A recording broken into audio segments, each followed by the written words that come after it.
ও মালিক, জাহান্নামে থাকবে তো জানলাম, চিরকাল জাহান্নামের শাস্তি ভোগ করবে। শাস্তিটা কেমন? আল্লাহ বলে ভয়ঙ্কর শাস্তি, ভয়ঙ্কর।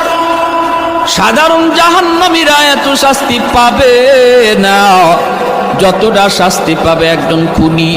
জাহান্নামের ভিতরে সে এতটাই কষ্টে থাকবে। জাহান্নামের আযাবেরও ধরন আছে রে ভাই, সবার আযাবের ধরন কিন্তু একরকম নয়। আল্লাহ বলেন, দুনিয়াতে যারা ইচ্ছাকৃত কেউ কাউকে খুন করলো, জাহান্নামের ভিতরে তার আযাবটা হবে সবচেয়ে বেশি যন্ত্রণাদায়ক। জাহান্নামের ভিতরে তার আযাবটা হবে বড় কঠিন। এজন্য ভাই একটু খেয়াল করে শুনো রে আল্লাহর গোলাম। মায়ার নবী বলেন, হাসরের মাঠে আল্লাহ আদালত নিয়ে যখন বসবে, বিচার কাজ আল্লাহ শুরু করবে, সর্বপ্রথম আল্লাহর আদালতে